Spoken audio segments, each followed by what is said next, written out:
Ya, Saudara, dan untuk mengetahui kondisi terkini di Bali, kita tanyakan langsung pada rekan Tabita Putri yang sudah memantau sejak malam tadi di Denpasar. Ya, Tabita, selamat pagi. Seperti apa kondisi terkini banjir di Bali? Dan hingga Kamis pagi ini, apakah sudah berapa banyak korban yang terdata?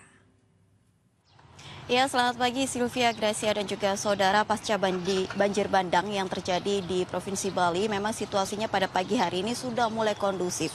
Salah satunya yaitu di titik saya melaporkan saat ini, tepatnya di Pasar Badung Denpasar, yang pada 2 hari terakhir itu mengalami kerusakan yang cukup parah, karena ini menjadi salah satu titik terparah di mana banjir bandang terjadi beberapa waktu lalu. Namun saya dapat ceritakan kepada Anda, memang untuk aktivitasnya pagi hari ini sudah mulai kembali normal ya, aktivitas dari para pedagang dan juga masyarakat. Meskipun demikian, memang masih ada beberapa titik ini yang masih digenangi oleh air. Salah satunya di area parkir basement yang dari tadi malam hingga saat pagi hari ini pun masih terus dilakukan pengurasan, yaitu total ada 4 hingga 5 pompa air yang dibagikan di beberapa titik untuk menguras debit air yang menggenangi area basement ini. Karena untuk area basement Pasar Badung ini total ada 2 lantai dan biasanya memang selain digunakan untuk area parkiran, ini juga menjadi area untuk aktivitas jual beli dari para pedagang.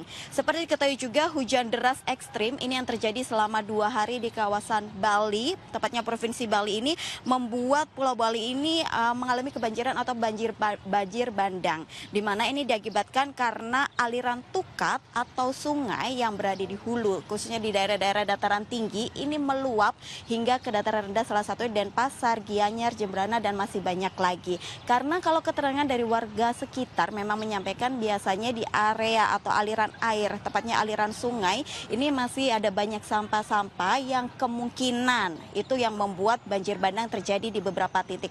Karena total ini ada 4 wilayah yang terdampak. Salah satunya yaitu selain di Denpasar, ada juga di Jembrana, Gianyar, dan juga Tabanan. Kemudian tadi malam, ini saat kami tiba di Bali sendiri, memang tadi malam Gubernur Bali ini sudah menetapkan status tanggap darurat sampai 1 pekan ke depan. Status tanggap darurat ini dilakukan bukan untuk membuat panik warga Bali, tetapi untuk memaksimalkan proses evakuasi dan juga proses pembersihan di beberapa titik yang hingga saat pagi hari ini memang masih perlu dilakukan proses pembersihan sendiri. Seperti diketahui juga, akibat dari banjir bandang yang terjadi, total ada 9 korban yang meninggal dunia dan hingga saat hari ini pun masih ada 6 korban yang hilang, dan rencananya pada pagi ini nanti, tepatnya pada pukul 6 pagi, Basarnas, kemudian TNI Polri, BNPB, dan BMKG ini akan terus melakukan proses pencarian para korban untuk memaksimalkan proses pencarian sendiri. Memang tadi seperti yang sudah saya sampaikan, status tanggap darurat ini diberlakukan.